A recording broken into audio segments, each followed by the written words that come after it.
Hello everybody, I am your host, Twirly Turtle XD, and we are going to play And Their Souls Were Eaten. So basically, this game is a game, well, no shit, trying to stay alive. But to stay alive, I have to make choices that, try and keep my character alive. So if I have to chop down a tree to make firewood, or fish to get food, I have to choose between the two and see which one benefits me more. Basically. Okay, let's get into this. There's no pictures or audio in this game, but the creepy music in the background and what I'm about to read. There is death in your future, but that does not mean your decisions are without risk.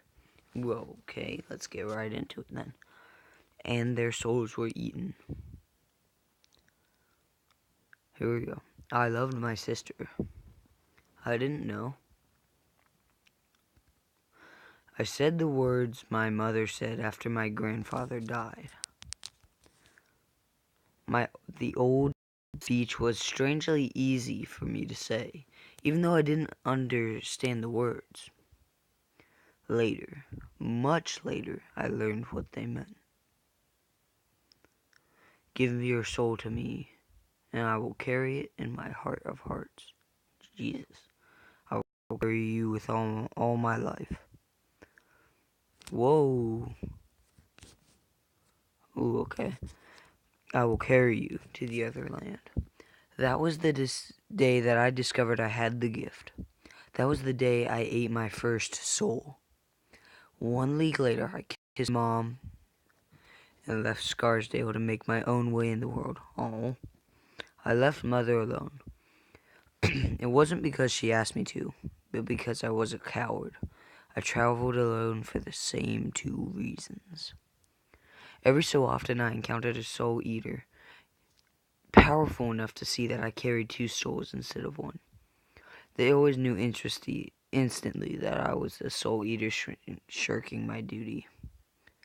Whenever it happened, I walked away, like my mother had told me. I walked from one side of Britain to the other, and back again. Unfortunately, I couldn't walk for myself, or the silver coin my mother gave me, a coin marked with the circle and flame emblem of the Soul Eater. It was more than silver, and more than a symbol of my duty. It was one of the rare pieces of magically activated metal in the United Kingdom. I sewed a tiny pocket into the inside of my linens at the hip and kept the coin there. I kept walking from town to town, working, hunting, or begging for my keep each day. As a soul eater, I had a natural affinity for healing, which often made me help me earn a few meals. You thought you'd be able to hide forever, or your family was too well known for you to hide for long. I don't know my family very well, so I would have hide forever. Mother was wrong. I couldn't hide forever. Oh, Mother wasn't often wrong, and it threw my world sideways when she was. Great one, the woman said again, louder this time. I bit down on the urge to tell her not to call me that. If she wanted an untrained, pimply-faced stranger younger than her did so, that was her right. Please, Great One, she said again. There is no one else here who can perform the soul-eating rites for the newly dead. Please carry my child to the other land. I've never studied, I told her. I don't know what to do. She blinked, wavering, and for a moment I thought I'd escape my own duty one more time. Our Great One is yet to be raised, she said. You are all we have? Please, I said. What if I die? I cannot find the path to the other land. Nonsense, she said, suddenly finding herself on a familiar ground. All soul eaters know when they see it. Besides, I most certainly will not carry my son's moldering corpse to London and beg for aid there. I wasn't sure whether the begging The decomposition was more disturbing to the famous Lady Mayor of Hollowvale. Perhaps it didn't matter. Instead of meeting Miss Vale's eyes, I stared at the young man, Adam, who'd run afoul of wild boar and died of his wounds. His mother's maidservant had washed him and dressed him in clean linens, but he was already attracting flies. The mayor's house swelled warm and old, like the rotting floor of the forest creeping down the hills all around us. The dead man was laid out on the largest flat surface, the kitchen table. His own bed linens had become his shroud. "Eat him," said Miss Valley. What the fuck? "Low and fierce, or I'll make you regret disobeying me." "Eat him? Oh, eat his soul. I thought she meant, like, eat his, like, flesh. Yeah, I don't want to get hurt early, so let's eat his soul." "All right," I said. "I'll do it." The silver coin hidden beneath my shirt warmed in anticipation. I tried to hide my shock. I was unaccustomed to any form of magic, but especially the rare magic occasionally found in certain metals. Miss Valley wasn't paying any attention to me. She opened her son's shroud, without flinching of the wounds. I stood and rested my palms on the dead man's bare chest, wondering if I still remembered the words. Touching his body was like touching a wax figure. I shivered and closed my eyes. The old speech filled my mouth as if it had never left. Give your soul to me, and I will carry you in my heart of hearts." This is some deep shit right here. I mean, basically, I'm wandering in the woods and I find some woman with her son dead from a pig attack, and she's telling me to put my hands on him and tell him to, like, join me, I guess. I don't know. "I will carry you all my life. I will carry you to the other land." Adam Valley's soul crept up my fingers, heating them with a gentle warmth that increased quickly when I cracked my eyes open to be sure I wasn't burned alive. Something like a spark jump, jump, jumped, jumped from his skin to my fingers, and the pain spiked. Scream in agony or jerk my hands away. I want to see what I'm capable of. I mean, I've only done this one other time with my mom, so it's. Yeah, let's see where this goes. Scream in agony. Miss Valley glared at me, but I bit my lip, vowing to keep a respectful silence in future. The searing pain settled and faded away to nothing. I felt a brief sense of heaviness on the left side of my chest. Then my body felt perfectly normal once more. It had worked. I had eaten Adam's soul.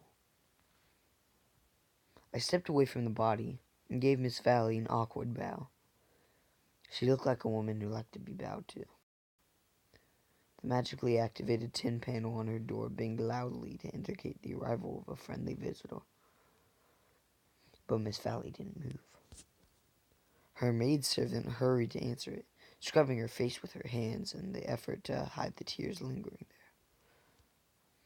She returned in a much more decorous fashion to announce a Miss Mary Valiant. "My late sister's child," Miss Valley said to me, and nodded permission for her to enter. The woman who came in was my age, wearing a linen smock and carrying a basket of fresh bread.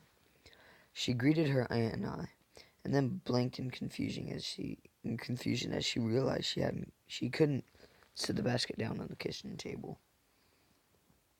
After a moment's hesitation, she opened the wooden cupboard and put the bread inside. Turning back, she touched her dead cousin's arm gently, as if to wake him. I kept my mouth shut with a supreme effort, knowing I lacked the people skills to give her any comfort. "Oh, come on, mate." She smiled at me, as if the tears on her lashes were nothing but an illusion. My father has prepared a bed for you, she said. We've plenty of food for a stranger who's done all this, who's done all us such a kindness. Call me Mary. I'm not one for formalities.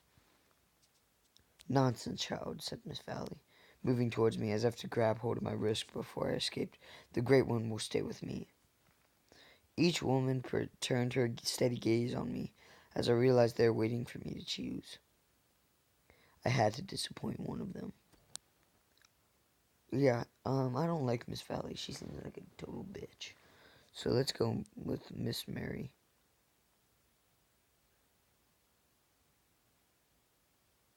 Dang, I pressed the wrong one.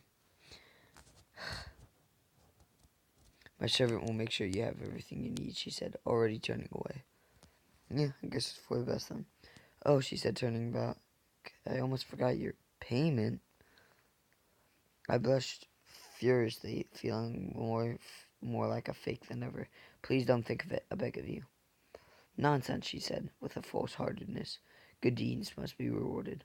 With a fairly certain the correct saying was, good deeds are their own rewards, but I didn't dare correct her.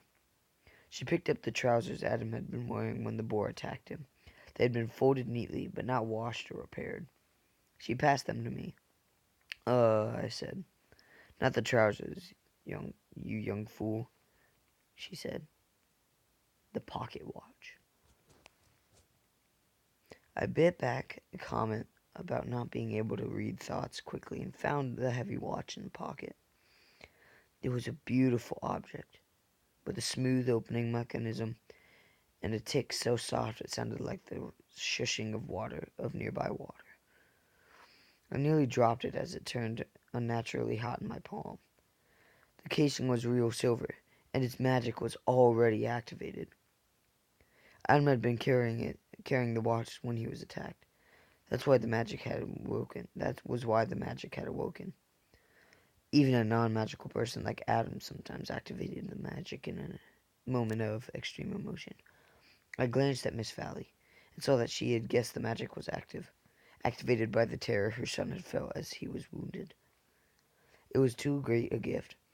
I knew I should refuse it, but she wanted it forgotten, so I mumbled an inadequate thanks and stood trembling as the magic fist threw me. An increase in my silver magics would better equip me to heal those who needed it most. It would also be a target for every Highland man who caught a glimpse of it.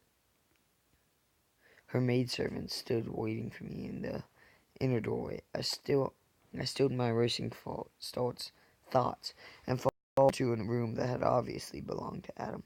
I declined her offer of food and stood at the window, looking out Miss Valley's doorway as the sun set in the chimneys of the local coal refinery.